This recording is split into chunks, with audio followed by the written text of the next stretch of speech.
రాసుకున్న red book రాజ్యాంగాన్ని పాటిస్తున్నాడు ఆంధ్ర రాష్ట్రంలో. గురజాల్లో ఏం జరుగుతుందయా 18 నెలలంటే ఒక రాజకీయ హత్య పిన్నెల్లిలో 7 ప్రభుత్వ హత్యలు పిడుగురాళ్ల దాచేపల్లిలో. గవర్నమెంట్ వచ్చిన వెంటనే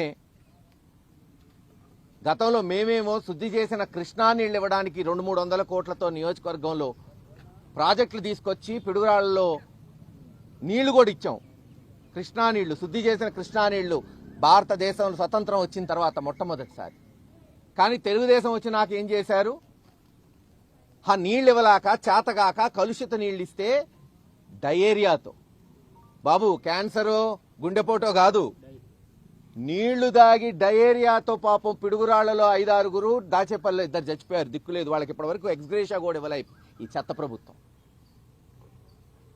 పిన్నెల్లి గ్రామం ఎలా అభివృద్ధి చేశాం రండి, మీరు కావాలంటే వచ్చి చూడండి.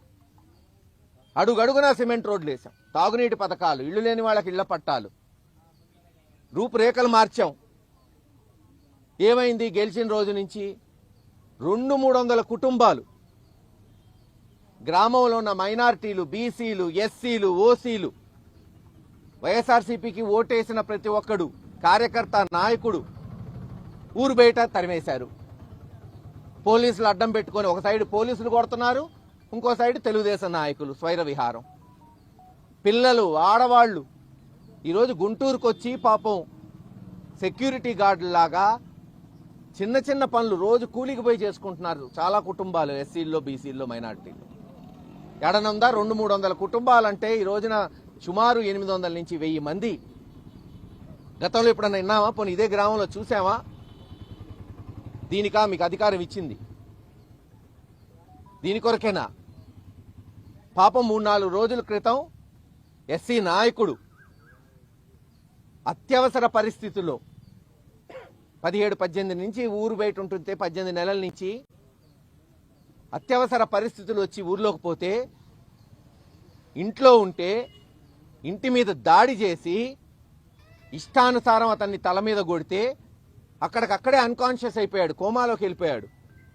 వాళ్ళ తమ్ముళ్ళు పక్కన సహాయం చేసి అంబులెన్స్లో తీసుకెళ్తూ పోలీసులకు ఫోన్ చేస్తే స్పందన లేదు. అక్కడున్న సిఐఎస్ఐ అంటాడు మీరు ఊర్లోకి ఎందుకు వచ్చారంటాడు. ఏం మీ జాగిరాయింది? ఎవరు ఊర్లోకి వాళ్ళు వస్తారు? తప్పు చేసిన వాళ్ళని, కొట్టిన వాళ్ళని అరెస్ట్ చేయాల్సింది పోయి వాళ్ళకి వంత పాడుతున్నాడు అక్కడున్న సిఐ భాస్కర్ రావు, ఎస్ఐలు. కేసు కట్టండాయా, అతను చావు బతుకుల మధ్య ఉన్నా అంటే కేసు కూడా కట్టలా 2-3 రోజులు. ఇంకో విచిత్రం చూడండి, దెబ్బలు తిన్నవాడు కోమాలోకి పోతే అతని మీద 324 కట్టారు, అతని మీద, అతను తమ్ముడి మీద. చంపబోయిన వాళ్ళ మీద తర్వాత కట్టారు, ఇంక సీరియస్గా ఉందని తెలుసుకొని. పిడుగురాళ్ల హాస్పిటల్ తీసుకెళ్ళాం, నసరాపేట తీసుకెళ్ళాం.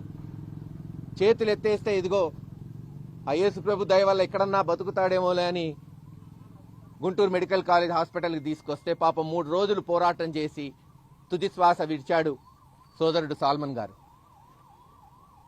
నిన్నో ఒకరిని పట్టుకున్నారట. ఇది అక్కడున్న సిఐఎస్ఐల కార్యక్రమం.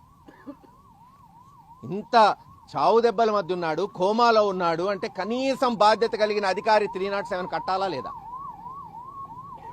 324 కలిపి చేతులు దులుపుకొని రాజీ పడాలంట. చెప్పండి, అటువంటి అధికారుల్ని సస్పెండ్ చేయాలని డిమాండ్ చేస్తుంది వైఎస్ఆర్సీపీ పార్టీ. ఇప్పుడే సబ్స్క్రైబ్ చేయండి, లైక్ చేయండి, షేర్ చేయండి. WayTV Prime, మీ ఉత్తమాభిరుచుల సమ్మేళనం.